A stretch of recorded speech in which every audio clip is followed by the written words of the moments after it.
नाशिक तालुक्यातील सावरगावच्या हद्दीत तर गंगापूर धरणाच्या पायथ्याशी हॉटेल गंमत जम्मतच्या मागे असलेल्या अतिप्राचीन तीर्थक्षेत्र संगमेश्वर महादेव मंदिरात काल श्री दत्त जयंतीचा सोहळा मोठ्या उत्साहात व धार्मिक वातावरणात संपन्न झाला।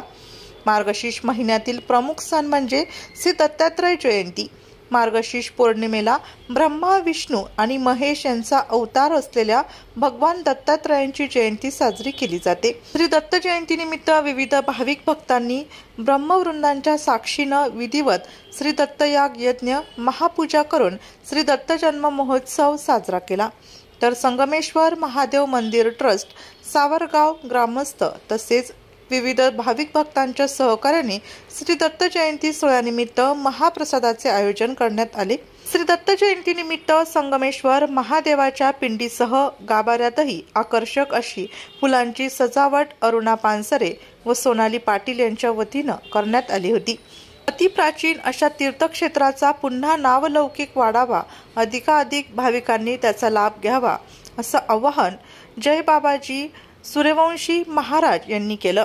येथे असलेल्या कश्यपी व गोदावरी नदी संगमाच्या चक्रतीर्थ कुंडावर पहिला कुंभमेळा भरला होता। त्यावेळी झालेल्या वादात तब्बल 12,000 साधू याच ठिकाणी मारले गेले। त्यानंतर शैवांचा त्र्यंबकेश्वरला तर वैष्णवांचा पंचवटीला कुंभमेळा होऊ लागल्याचा इतिहास विश्वस्त स्वप्नील गोतरणे यांनी यावेळी सांगितला। श्रीपाद वल्लभ दिगंबरा, आज दत्त जयंती निमित्त सारेजण इथं आलेले आहोत। दत्त निमित्ताने जसे पाची मंदिरांचे दर तिथे आपण महाशिवरात्री असो, दत्त जयंती असो, काळभैरव जयंती असो, प्रत्येक याचा आपण कार्यक्रम साजरा करत असतो। आणि हिंदू धर्माप्रमाणे नेहमीच आपण कुठलाच आपण ठेवत नाही, जयंती साजरी करत असतो। त्या निमित्ताने जे काही आज आपले स्वप्नील भाऊ गोतरणे नानांना आज ड्युटी असल्यामुळे नाना आज आले नाही, नामदेव गोतरणे आणि आज त्यांचे चिरंजीव स्वप्नील भाऊ गोतरणे आलेले आहेत। आणि मंदिराचं जे काही आहे पूर्ण वैशिष्ट्य पूर्ण सांगतील त्यांना माझ्यापेक्षा जास्त अनुभव आहे। इथं विष्णू गुरुदेव महेश्वरा, गुरु साक्षात परब्रह्म तस्मै श्री गुरु नमः।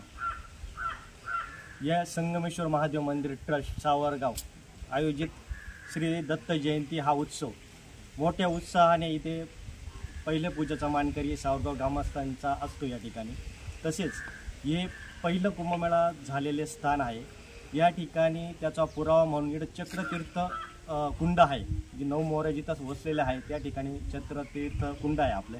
आणि या ठिकाणी ज्या टायमाला पहिला कुंभमेळा या ठिकाणी भरला त्या टायमाला 12,000 साधू मारले गेले। त्याच्यानंतर रामकुंडावरती रामभक्त आणि कुशावर्त्यावर शिवभक्त असे 2 ठिकाणी इथं शाही स्नान होतात। हे सर्वात महत्त्वाचं। या ठिकाणी सर्वात महत्त्वाचं हे ज्या ठिकाणी त्र्यंबकेश्वरला जेवढे ब्राह्मण आहेत, ज्या ब्राह्मणांची वर्षातून एक वेळा जी प्रभात फेरी होती, ती प्रभात फेरी होत असताना पूर्ण गंगापूर डॅमला पूर्ण गोल राऊंड ज्या टायमाला होतो त्या टायमाला या ठिकाणी येऊन या ठिकाणी या स्थानाची इथं पूजा अर्चा केली जाते, ती पण त्र्यंबकेश्वरच्या ब्राह्मणांच्या वतीने। तसेच माझा सर्व नाशिककरांना विनंती आहे की हे स्थान आपले गंमत जम्मत जवळ गंगापूर गावापासून 3 किलोमीटरवरती आहे आणि साक्षात गंगापूर धरणाच्या पायथ्याशी आहे। तरी माझी सर्व नाशिककरांना विनंती आहे की तुम्ही या स्थानाला जरूर सर्वांनी भेट द्यावी अशी सावरगाव ग्रामस्थांच्या वतीने विनंती करण्यात येते। जय हिंद, जय महाराष्ट्र। या तीर्थक्षेत्रावर पॉझिटिव्ह ऊर्जा येते, तर मनापासून व्यक्त केलेली इच्छा हा देव नक्की पूर्ण करतो अशी अनुभूती असल्याचं सचिन चव्हाण यांनी बोलताना सांगितलं। तर श्री संगमेश्वर महादेव मंदिरात मोठ्या भक्तिभावाने फुलांची सजावट करून झाल्यावर साक्षात महादेवाने नागराज रूपात दर्शन दिल्याचा अनुभव अरुणा पानसरे यांनी कथन केला। इथे आल्यानंतर एक वेगळेच देव आपल्या अंगात तयार होतात। इतकं जागृत देवस्थान मी आजपर्यंत तरी पाहिले नाही। संगमेश्वर असो, दत्त दिगंबर असो, कालभैरव असो, हनुमान, हे सगळे देव एका ठिकाणी आणि इथं आल्यानंतर एक पॉझिटिव्ह एनर्जी तयार होते। याची आख्यायिका मी पण ऐकलेली आहे की कुंभमेळा ह्याच स्थानी भरायचा, ज्यावेळेस डॅममध्ये हे मंदिर होतं त्यावेळेसपासून इथं ते भरायचं, हे पण ऐकून मला एक वेगळंच हे वाटलं. आणि तुम्ही एक पॉझिटिव्ह एनर्जी घेऊन इथं आलेत आणि कुठलंही तुम्ही काय म्हणतो आपण त्याला राग लोभ ठेवून नाही आले, तर तुमची इच्छा हा देव नक्कीच कंप्लीट करतो, याची अनुभूती मला आलेली आहे. ओम नमः शिवाय, श्री शिवाय नमस्तुभ्यम. आज दत्त जयंतीनिमित्त भोलेबाबांचा शृंगार करायला आली आहे. आणि म्हणजे असे सणवार वगैरे असलं तर मी शृंगार करायला येते इथे. हे मंदिर फार जागृत स्थान आहे. इथे एक अमृताचा थेंब पण पडलेला आहे. तर म्हणजे मला अनुभव पण खूप आलेले इथे. मला बाबांनी दर्शन पण दिलेलं आहे साक्षात. आणि मागच्या वेळेस तर म्हणजे एवढा मी शृंगार केला मंदिरामध्ये आणि नागदेवता बाहेर आले मंदिरातून. दिवसभर मला तिथे काहीच दिसलं नाही.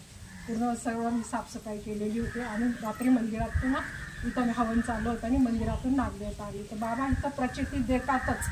तर माझी अशी इच्छा आहे की खूप लोकांना इथं माहीत नाही आहे मंदिराचा अनुभव.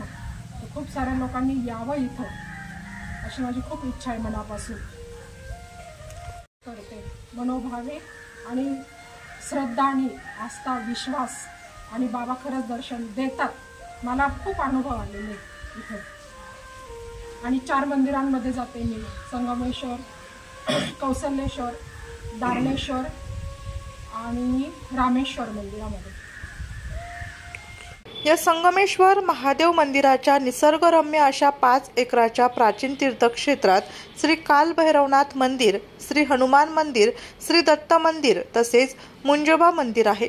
गंगापूर धरणाच्या निसर्गरम्य वातावरणात अलौकिक मनशांती लाभणारा अतिप्राचीन अशा या तीर्थक्षेत्रावर येऊन नाशिककरांनी आशीर्वाद घ्यावा असं आवाहन यावेळी सर्वांनी केलं.